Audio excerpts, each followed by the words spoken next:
95% of our decisions are made by how you feel in the moment. And that is the problem. Do you feel like getting up? No. Do you feel like making that cold call? No, you don't. Do you feel like doing that third set of reps? No, you don't. We make decisions based on our feelings, and that is robbing you of joy and opportunity. So the core difference in people is, how do you produce certainty when the world isn't giving it to you? You go out and you try, in your case, you're 100,000 in debt and nothing's working. How do you keep yourself going? The way you did it, the way I did it, the way you're doing it, we may not have done it consciously, is we didn't change our potential, that was there. And it wasn't even taking more action. Taking more action with a belief it's not going to work, it's not going to change anything. We got results in our head that made us feel certain as if it had already happened. I need you to evaluate yourself and ask yourself the question, how are you wired? When you have a trial or a tribulation, how are you wired? When you hear the word no, does it break you? I'm wired differently. I get excited about no. I love no. I love it. It turns me on. No, Eric, I'll be back. I'll be back. I'll be stronger when I come back. If you get yourself in a state of certainty that this is going to work, I'm going to find a way, and if this doesn't work, I will make the way, then you tap a lot more potential. And when you're certain in your potential, you take massive action. When you take massive action, you really believe in something, you get great results. When you get great results, your brain goes, see, I told you I was a stud. I told you this thing would work out. Now you're even stronger. You tap more potential, take greater action, greater results. Sometimes you just have to move, do something, learn something new. Write down what you need to do in order to make a better life for yourself. And be brave enough to do those things. When you go out there, I need you to have that dog. When you get out there, I need you to kill or be killed when you get out there. We ain't playing no more. We ain't taking no prisoners no more. When you get out there, whatever you can get, go get it. Because they gonna get it before you get it. And they ain't gonna give it to you. So you go out there and get what's yours. And that moment that you finally begin to break through and build something extraordinary, in that moment, the realization is that it was always you trying to figure out how to become the best version of yourself and ask one simple question: how extraordinary can I become? What am I capable of? What are my limits? How far can I push myself in this time that I have on this earth? Exactly how much of my potential can I wring out of myself? How much can I become capable of? How far can I push myself? What can I build? How can I change this world? But all by doing one simple thing: pushing myself to get better every day. And as Napoleon Hill said, strength and growth come only through continuous effort and struggle. One of my first mentors said that we're the only creature on the planet that's totally disoriented in our environment. He said all the other little creatures are completely at home in their environment, but they operate with instinct. You see, it's perfect. We have been gifted with higher faculties. We have the ability to create our own environment, but we've got to understand ourselves. We don't have a soul, we are a soul.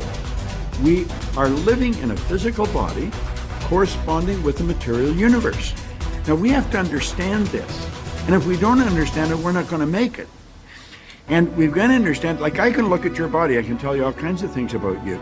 You are dominantly a left brain person. You got a little bit of right brain, enough to really, you got a quiet, sensitive side to you. It's a little shy side, but that's very small. So it's not many people would see it. You have a tendency with things, if they hurt your feelings, you'll have a tendency to hold it inside. You want to start releasing it, or you're going to have a stomach problem. Now I can tell that by looking at your body, But and he's right, by the way. Yeah, but there's so much about ourselves we never learn. The part of our mind that controls us is our intellect, or our subconscious, where the paradigm is, but we're trained to live through our senses. We're trained to go by what we see, hear, smell, taste, touch. And we've got to understand that we've got this genius within us, and if we will consciously gain an awareness, an understanding of how to alter the paradigm that's controlling our behavior, when we learn that, we can start to improve life, just like that. And there's no end to what we're capable of doing. We're conditioned genetically. All mom's DNA and all dad's DNA becomes our DNA. There's two particles of energy come together. That's the moment of conception. 280 days later, we make our debut on the planet. Then we're programmed by our environment, because our subconscious mind, which is totally deductive, it has no ability to reject. The subconscious mind is immoral. It's like the earth. It doesn't care what you plant, but it'll return what you plant. Earl Nightingale used a beautiful example in The Strangest Secret. He said, you can plant nightshade, a deadly poison, not a 16th of an inch away. You can plant corn, a sweet food. One will grow with just as great an abundance as the other. And that's the way your subjective mind works. You put the wrong idea in, it will grow. Put the right idea in, it will grow. We have the ability to change what's in there. We did not program it. It was programmed through genetic history. We're the confluence of a genetic pool that goes back for generations. That's at birth, and then environmentally. And we have the ability to alter all that. Up until around 4 or 5, we're being programmed by our environment. Prior to that, it's genetic. The programming is dictating our results. When we change the results, we've got to gain an understanding that we've altered our own consciousness. But if we don't understand all of that, we will point it down to it's him, it's her, it's it, it's this, it's that. We point to something outside as the cause of what's going on inside. That's never what it is. It might have been someone that helped us shift this consciousness, but we've moved it. And if we want success, we've got to change what's inside. It's essential, and it doesn't change until we do that. Live each day with integrity. Don't try and get over in life. Don't try and cheat. See, a lot of people like to try and cheat. I was with a friend of mine, and we went into a service station to get some gas. They gave me back too much change. I discovered it down the road, and I was turning around going back. Guy said, "You're a fool." Hey, man, what when they don't give people enough change? You think they flag the people down? I said, I'm not responsible for them. I'm responsible for me. I went back and I told the guy, excuse me, sir, you gave me a $20 bill too much. I gave it to the guy just took it and walked away, didn't say thank you.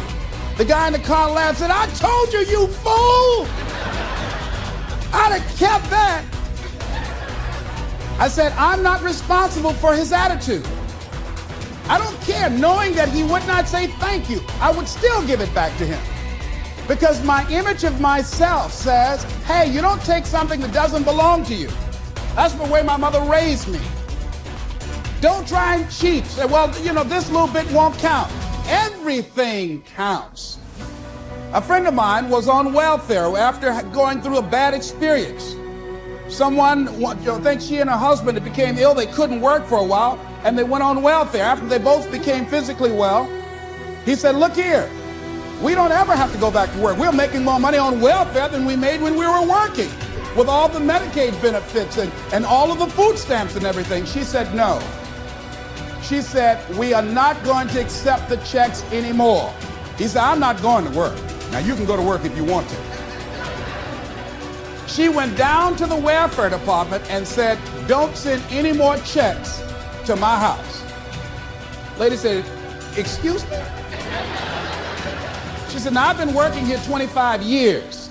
No one has ever come in here and said, don't send any more checks in. Are you sure you're all right? Yes, I am. And she went home and told her husband, don't look for any more checks because I told them to cut the check off. Now we've got to find something to do. And they started a paper route and got over 1,500 customers and were making money hand over fist in a spirit of dignity and achievement, not ripping anybody off. That was a critical choice. She could have very easily said, well, everybody else is doing it, why don't I do it? But she decided not to follow the crowd. I like what Whitaker said, what you think about me is none of my spiritual business.